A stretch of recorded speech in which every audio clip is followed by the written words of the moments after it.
오늘 말씀의 제목을 요셉의 형통함의 비결이다라고 정해봤습니다. 형통함, 성공을 이야기하죠. 여기서 예배드리는 여러분 모두도 성공하고 싶을 것입니다. 어떤 성도는 이미 성공했다고 생각하는 성도도 있을 것입니다. 그러나 중요한 것은 하나님의 백성인 우리는 세상에서도 성공해야 합니다. 그러나 하나님 안에서도 성공할 수 있어야 합니다. 특별히 오늘 하나님 앞에 헌신을 다짐하면서 헌신 예배를 드리고 있는 우리 청년들에게 성공은 무척이나 갈망하고 사모하는 것일 수도 있습니다. 대학교를 입학하는 청년은 대학 생활을 성공하고 형통케 하고 싶어 할 것이고, 대학을 다니는 청년은 좋은 직장에 들어가서 형통한 삶을 살고 싶을 것입니다. 그리고 직장 생활을 하고 있는 청년은 더 좋은 직장 생활, 더 형통한 직장에 들어가기를 원할 것이며, 좋은 배우자를 만나서 형통한 가정을 이루기를 원할 것입니다. 그런데 오늘 우리가 읽은 본문의 말씀을 보면 하나님의 말씀에 형통한 사람이라고 하나님이 인정해 준 한 사람이 나옵니다. 몇 주간 계속해서 주일 오전 말씀에 창세기 말씀을 여러분들이 함께 읽고 말씀을 듣다 보니 아마 오늘 우리가 함께 읽은 본문의 말씀은 여러분들에게 꽤나 익숙한 말씀이 될 수도 있습니다. 우리가 아는 것처럼 요셉은 17살의 나이에 형들에 의해서 애굽에 팔려가서 노예 생활을 시작했던 소년이었습니다. 그런데 그가 바로의 제2인 자리에 올랐던 애굽의 총리가 되었던 나이를 성경은 30세다라고 말씀하고 있습니다. 요셉이 13년 동안 노예 생활을 했다는 사실을 우리는 그렇게 알 수가 있습니다. 그런데 중요한 것이 무엇입니까? 17살이라는 나이, 세상의 물정조차 제대로 모르는 이 17살 나이의 어린 소년 요셉이 자신에게 닥쳐온 어려움과 억울함과 기가 막힌 시련 가운데 그는 말씀을 통해서 우리가 잘 알고 있는 것처럼 자신의 삶을 영영 포기해버리기에 충분한 나이이고 13년이라는 기간은 충분한 기간이었지만 요셉은 포기하지 않았습니다. 요셉은 13년의 노예 생활 가운데 결코 좌절하거나 포기하지 않았습니다. 창세기에 어디에 있는 그 말씀을 뒤져본들 요셉이 좌절하였다, 요셉이 포기하였다, 요셉이 하나님을 원망하였다라는 말씀을 우리는 결코 찾아볼 수가 없습니다. 요셉이 포기하거나 좌절하지 않을 수 있었던 이유가 무엇이겠습니까? 요셉은 결코 혼자가 아니었습니다. 그는 자신에게 주신 하나님의 약속, 하나님이 주신 그 꿈을 붙잡고 믿음 안에서 계속해서 하나님과 동행한 삶을 살았습니다. 오늘 우리가 읽은 말씀에도 뭐라고 말씀하고 있습니까? 하나님께서 요셉과 함께 하셨다라고 말씀하고 있습니다. 하나님과 함께하는 사람은 오늘 말씀에 나와 있는 요셉과 같이 때로는 힘들고 어려웠고 좌절하고 포기할 만한 상황이 온다 할지라도 포기하지 않습니다. 그런데 중요한 것은 무엇입니까? 오늘 우리가 읽은 본문의 말씀 2절과 3절 그리고 후반부에 함께 읽지는 않았지만 21절, 23절 말씀을 살펴보면 요셉이 하나님과 동행하는 삶을 살려고 노력하기 이전부터 이미 하나님은 요셉과 함께 하셨다라고 말씀하고 있습니다. 하나님께서 단 한순간도 요셉을 꽉 붙잡고 놓치지 않고 그와 동행하여 주셨습니다. 2절 말씀입니다. 여호와께서 요셉과 함께 하심으로 그가 형통한 자가 되어. 3절 말씀, 그의 주인이 여호와께서 그와 함께 하심을 보며 또 여호와께서 그의 범사에 형통하게 하심을 보았더라. 21절 말씀입니다. 여호와께서 요셉과 함께 하시고 그에게 인자를 더하사. 23절 말씀입니다. 간수장은 그의 손에 맡긴 것을 무엇이든지 살펴보지 아니하였으니 이는 여호와께서 요셉과 함께 하심이라. 아멘. 하나님이 요셉과 함께 하셨고 요셉도 그 하나님과 함께 하였기 때문에 요셉은 오늘 읽은, 제가 오늘 여러분에게 말씀을 전하는 제목과 같이 형통한 자, 형통한 삶을 살아갈 수 있었습니다. 오늘 예배 자리로 나온 저와 여러분들은 그렇지 않지만 오늘 이 말씀을 세상 사람들이 그저 인간적인 눈으로만 본다면 어떻겠습니까? 요셉이 마주한 당장 그의 현실만을 바라본다면 요셉이 마주했던, 요셉이 겪었던 이 13년의 세월은 계속되는 고난의 연속이었습니다. 요즘 청년들이 그렇게 말한다고 합니다. 이번 생은 망했어. 요셉은 정말 그렇게 세상 사람들의 눈에 보여질 수 있었습니다.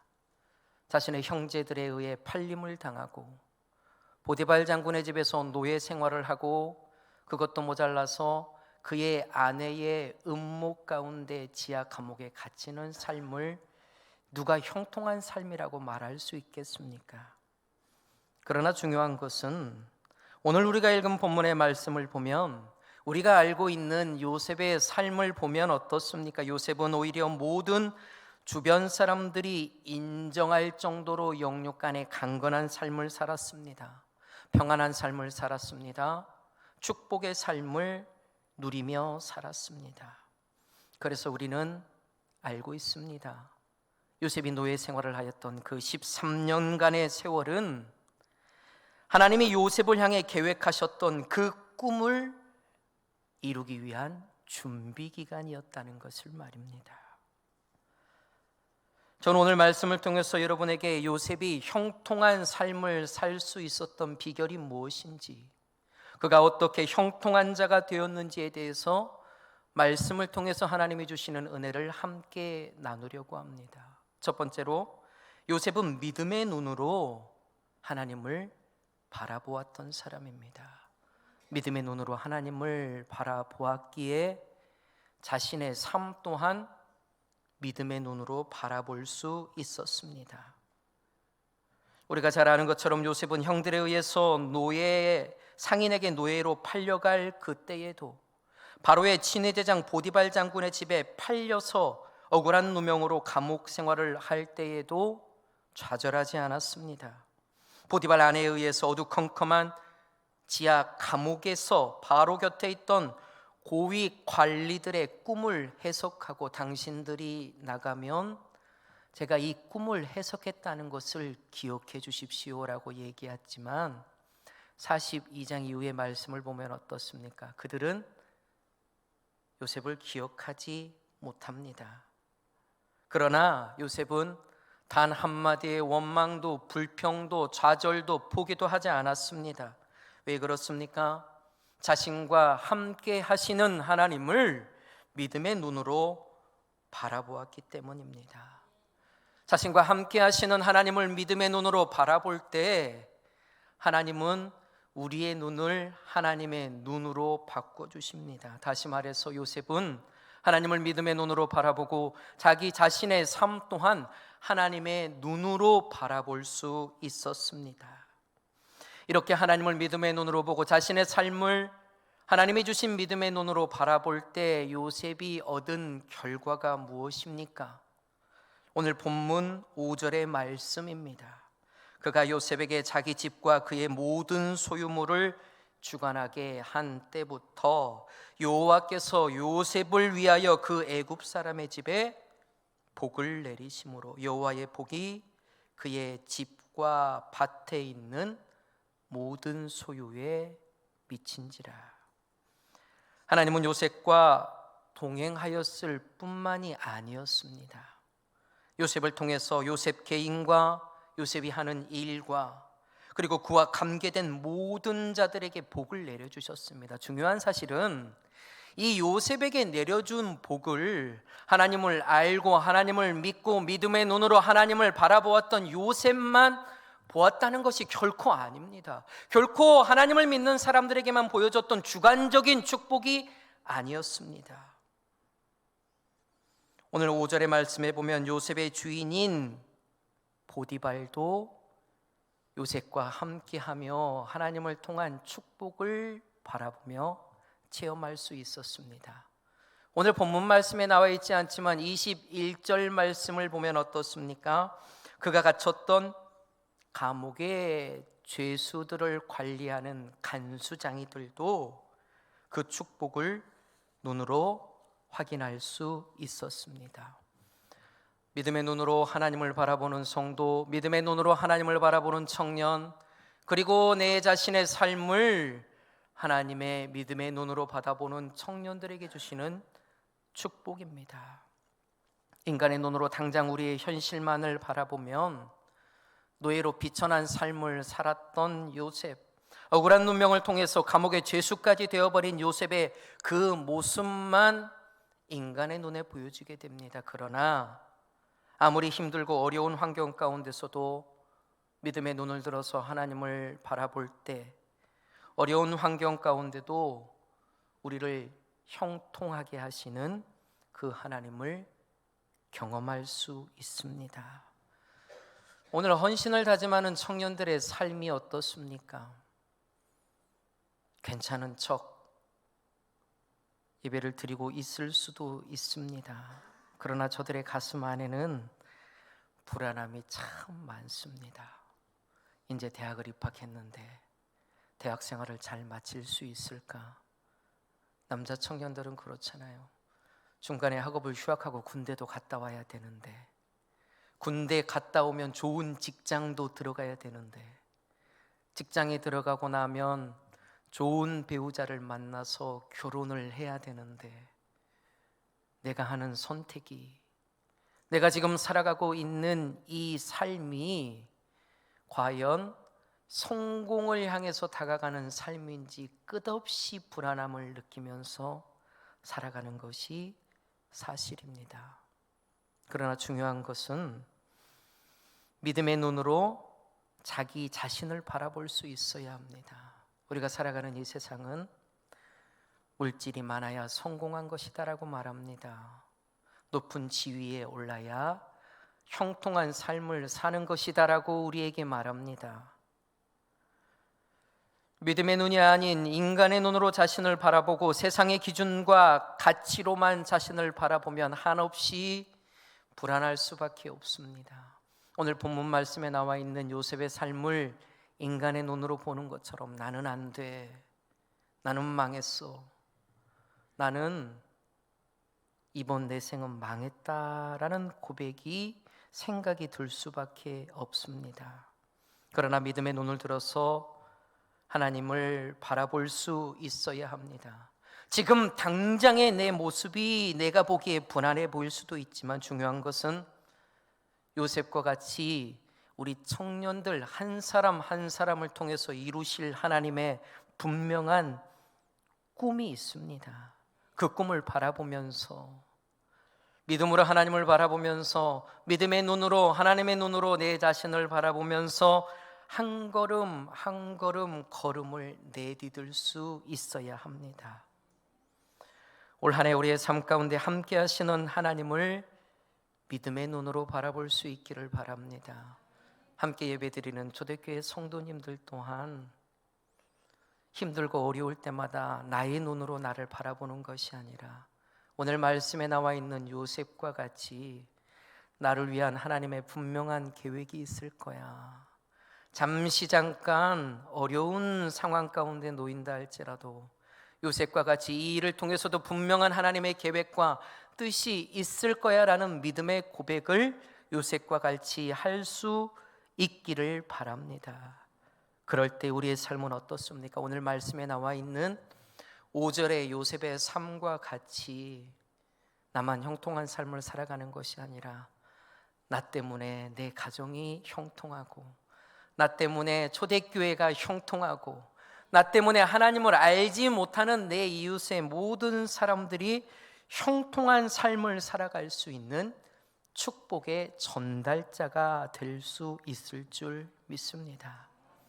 그래서 오늘 말씀처럼 요셉처럼 형통한 청년, 형통한 성도가 될 수 있기를 간절히 소망합니다. 두 번째로 요셉은 자신을 향한 하나님의 철저한 계획을 깨달았던 사람입니다. 오늘 본문의 말씀을 시작하고 있는 1절의 말씀을 보면 이렇게 말씀합니다. 요셉이 이끌려 애굽에 내려가매 바로의 신하 친위대장 애굽 사람 보디발이 요셉을 이스마엘 사람의 손에서 샀더라라고 말씀하고 있습니다. 요셉이 미디안 상인들을 통해서 애굽의 노예 시장에 팔려갔지만 하나님은 요셉을 향한 분명한 계획이 있었습니다. 그 계획이 그냥 그렇게 잘 되겠지 그런 계획이 아니었습니다. 하나님은 특별히 보디발 장군의 손을 통해서 요셉을 보디발 장군의 집에서 노예 생활을 할 수 있게끔 계획하시고 그 뜻을 이루셨습니다. 특별히 오늘 본문 말씀에 나와 있는 이 보디발 장군이 어떤 사람입니까? 그는 당시에 애굽의 왕이었던 바로 왕의 최측근에서 바로 왕을 경호하였던 경호의 대장이었습니다. 그뿐만이 아니라 이 보디발 장군은 노예가 아닌 귀족 출신이었습니다. 그리고 성서학자들에 의해서 보면 많은 재산과 높은 권력과 권세를 가지고 있던 사람이었습니다. 하나님은 특별히 요셉을 보디발 장군의 집에서 일을 하게 하면서 애굽의 귀족 생활을 요셉이 배우게 하셨습니다. 그리고 요셉이 이 보디발 장군의 많은 재산을 관리하게 하면서 훗날 애굽의 총리가 되어서 이 애굽의 많은 재산을 관리할 수 있는 준비를 보디발 장군의 집에서 계획하시고 준비시켰습니다. 7절 이후의 말씀을 보면 보디발 아내의 음모로 인해서 요셉은 감옥살이를 하게 됩니다. 그러나 어떻습니까? 20절의 말씀을 보면 이 요셉이 갇혔던 지하 감옥은 왕의 죄수를 가두는 곳입니다. 우리가 잘 아는 것처럼 바로 왕의 술과 먹을 음식을 담당하였던 최측근의 관원들이 이곳에 갇히게 되고 요셉은 그들의 꿈을 해몽하게 되고 결국 바로 앞에까지 설 수 있는 차근차근한 준비의 단계를 하나님께서는 계획하셨습니다. 중요한 것은 무엇이겠습니까? 오늘 말씀에 나와 있는 이 요셉이 하나님의 이러한 계획을 깨달았다는 것입니다.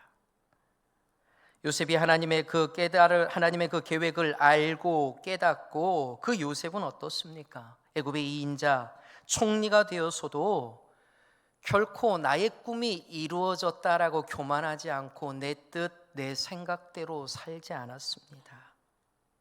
그는 하나님 앞에서 하나님의 계획 앞에 늘 겸손한 삶을 살았습니다. 어떻게 그것을 알 수 있습니까? 42장 이후의 말씀을 보면 어떻습니까? 자신의 앞에 자신을 애굽의 노예로 팔았던 형들이 자신 앞에 서 있을 때에 요셉은 그 형들에게 복수하지 않았습니다.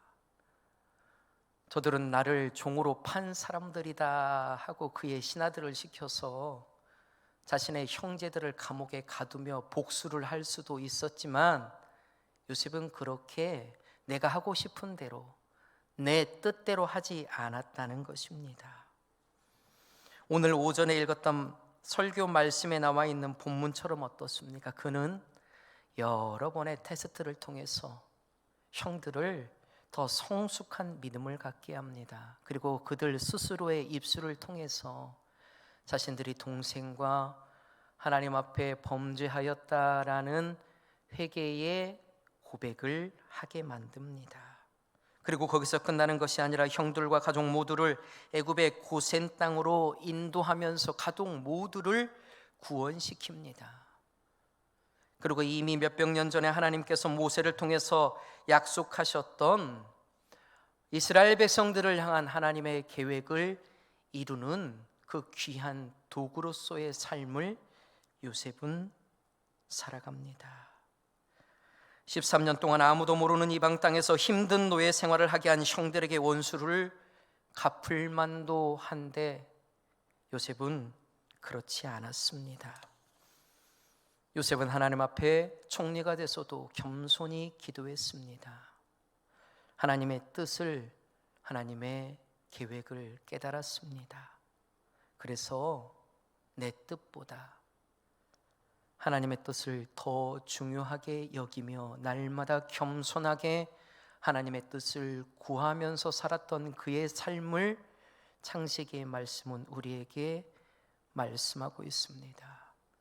요셉 자신에게 주셨던 하나님의 꿈이 그저 자신이 애굽의 2인자인 총리의 자리에서 끝나는 것이 아니라 자신의 가족 모두를 구원하고 자신과 가족을 모두를 통해서 약속하셨던, 아브라함을 통해서 약속하셨던 그 하나님의 계획을 이루는 것이 바로 자신을 향한 하나님의 꿈이다라는 사실을 요셉은 깨달았기 때문입니다.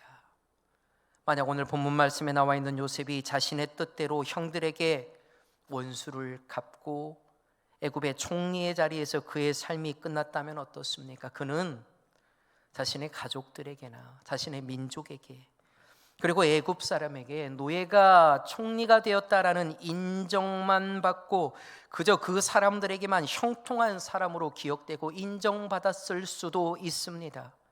그러나 요셉은 교만하지 않고 겸손하였습니다. 내 뜻을 앞세우지 않고 하나님의 뜻을 앞세웠습니다. 겸손히 기도하며 하나님의 계획을 깨달았기 때문에 자신의 가족을 구원하고 이스라엘을 향한 하나님의 계획을 이루어 갈 때 성경은 오늘 말씀을 통해서 요셉을 향해서 형통한 사람이다라고 하나님은 그를 인정해 주시고 형통한 사람의 길을 걷게 해 주셨습니다. 하나님의 계획을 깨닫는 것이 중요합니다. 오늘 예배의 자리로 나와 있는, 함께 예배드리고 있는 우리 권사님들이, 집사님들이, 장로님들이 그렇지 않습니까? 삶을 뒤돌아볼 때 나를 향한 하나님의 분명한 계획이 있었구나라고 고백합니다. 얼마 전에 한 권사님을 집에 모셔다 드리면서 그 권사님이 이렇게 말씀하셨습니다. 하나님의 계획이 다 뒤돌아보면 있었다라고 고백합니다. 부족하지만 오늘 말씀을 전하는 저도 아직은 어린 나이지만 저를 향한 하나님의 계획을 깨달을 수가 있었습니다. 제가 사역 가운데 어려움에 처해서 신장 이식을 준비하고 집에서 투석하고 있을 때 인간의 눈으로 봤던 요셉과 같이 날마다 하나님을 원망하고 내 삶은 여기서 끝났다라는 생각을 하면서 내 스스로의 삶을 포기하고 싶을 때가 참 많았습니다. 그러면서 어머니의 신장을 이식받으면 되겠구나라고 기도하면서 하나님, 어머니가 제 설교를 들으면 좀 섭섭할 수도 있습니다. 살날이 많이 남았던 내 동생들보다 조금 더 살날이 덜 남은 어머니의 신장을 이식받는 것이, 그리고 동생의 신장을 이식받는 게 동생들에게 더 많이 미안하는 것보다 엄마니까, 어머니니까 어머니의 신장을 내가 이식받는 것이 더 낫겠다라는 생각으로 이 어머니의 신장을 이식받기 위해서 검사 단계를 다 마치고 수술 날짜를 잡았었습니다. 그런데 마지막으로 검사를 하면서 이 어머니의 신장을 수술을 해서 떼어서 내 몸에다가 이식하기에 어머니의 신장의 혈관의 길이가 짧아서 안 된다라는 소식을 전해 들었습니다. 얼마나 좌절되고 얼마나 실망스럽고 제가 속으로 그랬습니다. 앞으로 평생 장애인 연금을 받으면서 그냥 그런 삶을 살아야겠구나. 내 사역의 길은 이제 여기서 끝이 나는구나 라고 생각하고 있었습니다. 그런데 생각지도 못한 막내 남동생이 저에게 신장을 주겠다라고 얘기를 하고 이런저런 검사를 다 통해서 마지막 2개 정도의 검사를 남겨놓고 수술 날짜를 받고 있었습니다. 이 동생이 이제 마지막으로 이렇게 검사를 하는데 수술하기 전날 저한테 그러더라고요. 이 겨드랑이 밑에 자기는 이만한 혹이 있었다라고. 형 이만한 혹이 있어. 근데 형은 이런 거 없어라고 물어보더라고요. 그래서 그런 혹이 누구한테 있냐라고 물어보면서 병원에서 하는 얘기가 만약에 그 겨드랑이에 있는 혹이 암이게 되면 수술을 할 수 없다라는 얘기를 저에게 해주었습니다. 얼마나 기도한지 모르겠습니다. 하나님, 제발 암이 아니기를, 그냥 지방종이기를 간절히 하나님 기도합니다. 도와주세요. 그리고 동생과 같이 병원에 가서 그 혹을 조직 검사를 하기 위해서 제가 다니던 병원에 내원했는데, 그날따라 이 조직 검사를 할 수 있는 그 조그만한 기계가 고장이 난 것입니다. 그래서 병원에서 잘 아는 이 앞에 후배 의사 병원을 소개시켜 줄 테니 거기 가서 조직 검사를 하고 오세요라고 얘기를 하셔서 동생과 같이 그곳에서 조직 검사를 하고 한 주 있다 결과지를 받아들었는데 암이 아니었습니다. 할렐루야. 단순한 지방종이었습니다. 그래서 동생과 수술의 절차를 다 마치고 수술을 잘 마치고 이제 그 동생 겨드랑이에 있던 혹을 뜯어서 그래도 혹시 모르니까 마지막으로 한 번 더 조직 검사를 해보자라고 하고 한 주 있다 결과가 나오니까 오세요라는 얘기를 듣고 조직 검사 결과를 들으러 왔는데 조직 검사 결과가 안 나온 것입니다. 뭔가 좀 병원에서 이상하다 하면서 한 주 더 있다 오세요라고 얘기를 해서 동생과 제가 한 주 더 있다가 병원을 찾았습니다. 그런데 병원에서 하는 얘기가 동생 겨드랑이에서 떼어냈던 그 혹이 암이라는 것입니다. 근데 너무 감사하게 그 암이 퍼지는 암이 아니라 퍼지지 않고 그 자리에 머물러 있는 암이다라고 얘기를 해주었습니다. 그 순간 제가 얼마나 울었는지 모릅니다. 하나님께서 그 타이밍에 그 기구가 고장나지 않게 해주셨으면, 그 병원에 가서 조직검사를 했는데 뭔가 결과가 정말 조직검사가 잘 돼서 그 혹이 암으로 발견이 되어서 결과가 나왔다면 전 아마 오늘 여러분 앞에 이렇게 서서 말씀을 전하지 못했을 것입니다. 저는 그 일을 통해서 나를 향한 하나님의 분명한 계획이 있구나, 나를 향한 하나님의 절대 절묘한 타이밍이 있구나라는 사실을 깨달았습니다. 그리고 하나님의 그 계획에 교만하지 않는 삶을 살게 해주십시오라고 날마다 하나님 앞에 기도하는 삶을 살아가고 있습니다. 오늘 말씀을 전하는 저뿐만이 아니라 오늘 헌신을 다짐하는 우리 청년 한 사람 한 사람에게도, 오늘 예배를 드리고 있는 여러분 모두에게도 무엇이 있습니까? 요셉과 같은 하나님의 분명한 계획이 있습니다.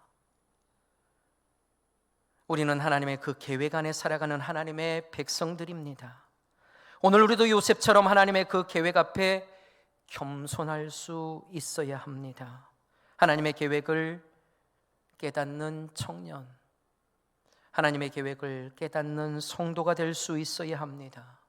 내 삶의 주인이 내가 아니라 하나님임을 인정하고 내 꿈을 이루는 삶을 살아가는 것이 아니라 하나님의 꿈을 이루는 삶을 살아갈 수 있어야 합니다.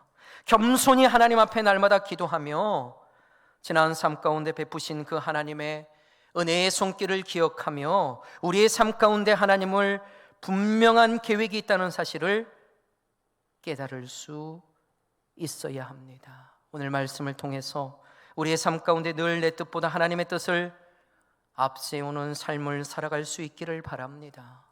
세상이 바라는 형통함보다 하나님의 형통함을 구할 수 있기를 바랍니다. 그러할 때 우리는 어떻습니까? 오늘 본문의 요셉과 같이 하나님의 위대한 계획을 이루어가는 성도가 될 수 있습니다. 세상 사람들에게만 형통한 자가 되는 것이 아니라, 세상에서만 성공하는 사람이 되는 것이 아니라, 하나님 앞에서도 성공하고 형통한 자로 인정받을 수 있을 줄 믿습니다. 마지막으로 오늘 말씀을 통해서 보면 요셉은 어떻습니까? 자신의 일에 늘 성실함으로 최선을 다하는 삶을 살았습니다. 오늘 본문 4절의 말씀을 보면 어떻습니까? 요셉이 주인에게 인정받을 수밖에 없었던 중요한 사실이 기록되어져 있습니다. 요셉이 그 주인에게 은혜를 입어 섬김에 그가 요셉을 가정 총무로 삼고자 했다라고 말씀하고 있습니다. 우리나라 말에 하늘은 스스로 돕는 자를 돕는다라는 말이 있습니다. 우리 하나님도 마찬가지입니다. 우리 하나님도 우리가 우리에게 맡겨주신 그 일들을 최선을 다하면서 그 일들을 감당할 때에 하나님은 우리에게 더 큰 계획과 더 큰 꿈과 우리의 삶을 형통한 자의 삶으로 이끌어 가십니다. 요셉은 그 주인이 자신에게 베푼 은혜를 보답하기 위해서 늘 최선을 다해서 주인을 섬겼습니다. 주인인 보디발은 어린 나이에 애굽 땅으로 종으로 팔려온 요셉을 어떻게 하였습니까? 치근히 여겨주고 그에게 잘 대해주었습니다. 그러나 만약 이러는 주인의 선행에도 요셉이 내 인생은 망했어, 나는 노예야, 내 인생은 희망이 없어, 나는 할 수 없어 라는 좌절과 원망만을 가지고 살았다면 요셉은 결코 주인의 신임을 얻을 수 없었습니다. 그러나 요셉은 보디발의 선행을 은혜로 여겼습니다. 그리고 그 주인의 은혜에 보답하기 위해서 스스로 더 열심히 일하고 섬겼습니다. 이렇게 신실하고 성실한 요셉의 모습을 본 주인은 어떻습니까? 그를 신임하고 결국 그 집의 가정 총무로 삼고 오늘 말씀에 나와 있는 것처럼 자신이 먹는 것 이외의 모든 것을 요셉에게 맡기게 되었습니다. 오늘 헌신을 드리고 있는 청년 여러분, 여러분들을 향한 하나님의 계획이 분명히 있을 줄 믿습니다. 그러나 그 계획만 믿고 하나님의 나를 형통하게 해주실 거야 라고 생각하면서 자신의 삶에 아무것도 하지 않는다면 결코 우리는 형통한 자가 될 수 없습니다. 여러분이 가정과 학교와 직장과 교회에서 하나님이 우리에게 맡겨주신 그 일들을, 때로는 그 일을 감당하기에 요셉과 같이 어려운 환경과 여건이 처해 있는다 할지라도 오늘 말씀에 나온 요셉처럼 그 일들을 충성으로 성실하게 감당할 때 하나님은 저와 여러분들과 함께 하시고 여러분의 삶을 형통하게 하여 주실 것입니다. 오늘의 말씀을 정리합니다. 오늘 말씀을 통해서 때로는 여러분의 삶이 요셉과 같이 고단하고 피곤하고 망한 청년과 같은 생각이 든다 할지라도 믿음의 눈으로 하나님을 바라볼 수 있기를 바랍니다. 여러분 자신을 믿음의 눈으로, 하나님의 눈으로 바라볼 수 있기를 바랍니다. 여러분들을 향한 하나님의 그 계획 앞에 겸손하게 기도하며 때로는 내 생각에 이런 삶은 아닌 것 같다는 생각이 들지라도 하나님은 그 시간들을 통해서 하나님의 일들을 준비하고 계획해 나간다는 하나님의 그 계획을 깨달을 수 있기를 바랍니다. 그래서 여러분의 가정, 학교, 직장, 교회에서 여러분에게 맡겨진 그 하나님의 일에 최선을 다하는 삶을 살아갈 수 있기를 바랍니다. 그러할 때 오늘 본문 말씀에 나와 있는 요셉과 같이 여러분들은 형통한 삶을, 하나님께서 인정해 주시는 형통한 삶을 살 수 있을 줄 믿습니다. 그런 청년, 그런 초대교회 성도가 다 되어질 수 있기를 주님의 이름으로 간절히 축원을 드립니다. 기도하겠습니다. 하나님.